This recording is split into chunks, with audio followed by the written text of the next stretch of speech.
जय श्री राम दोस्तों। दिल्ली की ठंड में आपका स्वागत। कुछ दिन के लिए ही सही, दिल्ली की हवा साफ़ है और सांस लेने की खुली साफ़ हवा में हमको शायद मोहलत मिल गई है। आज की वॉक की चर्चा मैं महिलाओं के सम्मान को लेकर बात करना चाहता हूँ। हर प्रदेश की सरकार ने, इलेक्शन में जाती हुई सरकार ने महिलाओं के सम्मान में योजनाएं लागू कर दी। 1000 रुपये ले लो, 2000 रुपये ले लो।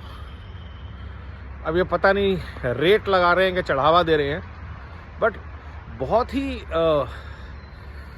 अजीब लगता है जब आपके घर की माँ, बहन, बेटी को कोई 1000 रुपये या 2100 रुपये देता है कि वोट हमें करना। और ये इसका कोई पैरामीटर नहीं होता, और इसका नतीजा ये लगता है कि एम्पावर करने की बजाय आपको भीख दी जा रही है। और ये भीख की जो मानसिकता है, इसको आपका हक बता के दिया जा रहा है, वो और ज़्यादा वर्ष है। हक देना है तो एम्पावर कीजिए महिलाओं को, पढ़ी लिखी लड़कियों को नौकरियां दीजिए। गवर्नमेंट जॉब दे दिल्ली सरकार, क्या प्रॉब्लम है? टीचर्स को कंफर्म करे, गवर्नमेंट डिपार्टमेंट में महिलाओं को नौकरियां दे। एक लड़की को आप 2100 रुपये देते हैं तो अपना खर्चा भी चला सकती, घर का खर्चा उठाना तो बहुत दूर की बात है। लेकिन अगर आप उसको नौकरी देते हैं तो शायद वो अपने परिवार का, अपने पिता का, अपने भाइयों का, अपने ससुराल का एक बेहतर तरीके से ध्यान रख पाएगी।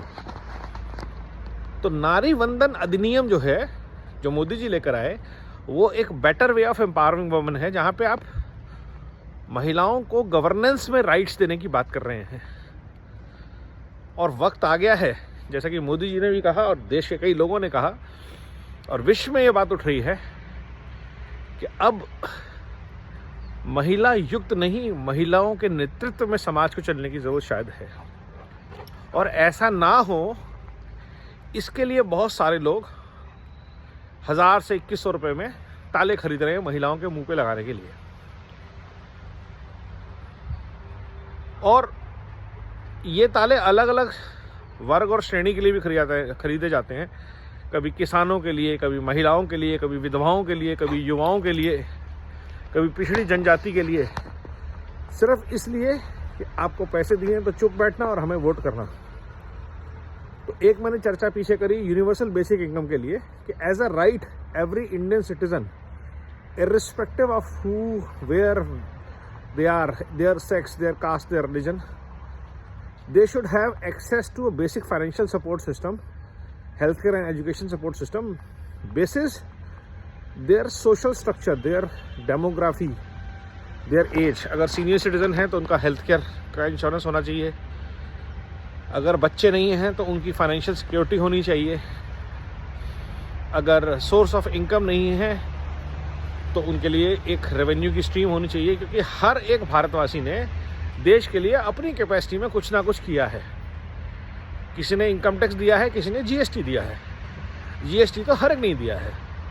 तो वो जो टैक्सेस हैं उनको अगर सरकार स्ट्रक्चर तरीके से बांटेगी, एक ही व्यक्ति को किसान की होने की, युवा होने की और बैकवर्ड से आने की, तीन चीज़ तरह से मदद मिल रही है। और एक तरफ एक युवा है जिसकी 90% मार्क्स हैं, लेकिन उसको कॉलेज में एडमिशन तक नहीं मिल रहा क्योंकि वो अगड़ी जाति से आता है। तो ये जो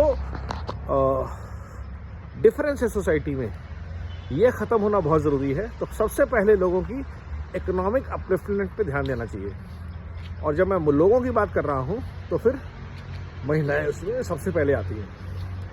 लेकिन ये जो चल रहा है, लाडली बहना से लेकर के नारी शक्ति सम्मान, तो वो एक तो फाइनेंशियली अनवायबल है।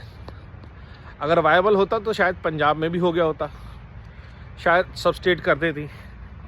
लेकिन 50% पॉपुलेशन को, किसी भी राज्य की, आप दिल्ली की पॉपुलेशन अगर 4 करोड़ मानते हैं, 2 करोड़ लोगों को 1000 रुपया हर महीने देना, 1 करोड़ को समझ लिए, 1000 करोड़ रुपया, सॉरी 2100 रुपये की बात हो रही है, तो 2100 करोड़ रुपया हर महीने देना, साल के 24,000 करोड़ रुपया देना कैसे संभव होगा, ये सोचने वाली बात है। क्योंकि आते तो आप लगा देंगे, उनका भुगतान कौन करेगा? और ये 24,000 करोड़ रुपया उनको देने की बजाय अगर उनकी जॉब अपॉर्चुनिटीज़ के लिए किसी सिस्टम में इन्वेस्ट किया जाए, क्या वो बेटर अपॉर्चुनिटी नहीं होगी?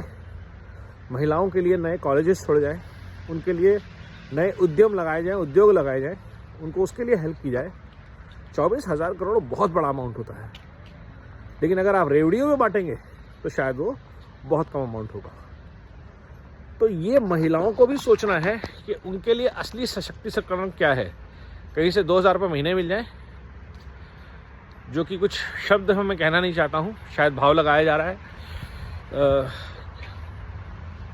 या आपको आगे बढ़ने के लिए अपॉर्चुनिटीज़ मिली जाए। आई डोंट माइंड अगर आप होम वर्कर पैकेज भी लॉन्च करें कि भाई लेडीज़ जो घर पे रहती हैं, जॉब नहीं करती हैं, वो भी 24 घंटे काम करती हैं, तो एक मिनिमम वेज होना चाहिए होम वर्कर्स के लिए भी। गवर्नमेंट करे, जो महिलाएं घर में परिवार देख रही हैं, बुजुर्गों की सेवा कर रही हैं, चूल्हा चौका कर रही हैं, वो भी एक फुल फ्लेजेड जॉब है, और इनफैक्ट 2-3 लोगों का जॉब है। अर्बन होम्स में आज की डेट में एक कपड़े वाली, एक खाने वाली, एक बर्तन वाली, तीनों को आप 4-4, 5-5 हज़ार रुपये देते हैं। तो अगर एक एवरेज होम में आप ये 20,000 रुपये मान लें, तो एक 20,000 रुपये एक महिला का हक बनता है, अगर वो कोई जॉब नहीं करती, सिर्फ घर परिवार देखती है तो। बट रियलिटी ये है कि हमारी आबादी 140 करोड़ है। अगर 70 करोड़ लोगों को, 60 करोड़, 50 करोड़, 20 करोड़ लोगों को भी हम सुविधाएं देनी शुरू कर देते हैं, तो सरकार के पास तो पैसा है नहीं, खजाना। सरकार खजाना लेगी टैक्सेस से, और फिर लोग निर्मला सीतारमण जी के मेम बनाएंगे, टैक्स इन्वेडर, टैक्स ये, टैक्स वो। बट फैक्ट रिमेंस, पैसा कोई तो पे करेगा, सरकार तो बिल्कुल पे नहीं करेगी। सरकार के पास सारा पैसा वही है जो सरकार हमसे इकट्ठा करती है, चाहे इनकम टैक्स हो, चाहे कॉर्पोरेट टैक्स हो, चाहे जीएसटी हो, चाहे टोल टैक्स हो। तो इस पूरे सिस्टम को ढंग से सोचना पड़ेगा। यूबीआई के ऊपर बात करनी पड़ेगी। जो लोग जिम्मेदारी से देश के नागरिक होने की अपना फ़र्ज़ निभाते हैं, उनको ये सारी facilities, health care, education, financial inclusion plan करके देना पड़ेगा। एक बेटर क्वालिटी ऑफ लाइफ सबके लिए इंश्योर करनी पड़ेगी, लेकिन एक सीमित आबादी के लिए। तो इसके लिए जनसंख्या नियंत्रण कानून, और ये सब ड्राइव सबसे अच्छा कर सकती हैं महिलाएं, क्योंकि जब एक परिवार बढ़ता है तो सबसे बोझ जो है वो महिलाओं पे पड़ता है। जब एक परिवार बढ़ता है तो उसको पैदा करके बड़े करने की जिम्मेवारी सारी महिलाओं की होती है, पुरुषों का उसमें कोई योगदान नहीं होता। तो शायद वक्त है एक नए विचार से, नए व्यवहार से इस समस्या को हैंडल करने का। काफ़ी लंबी चर्चा आज की, बट बहुत इंपॉर्टेंट चर्चा। सुनिएगा, अपने विचार साझा कीजिएगा। वंदे मातरम, नमो भारत, जय हिंद।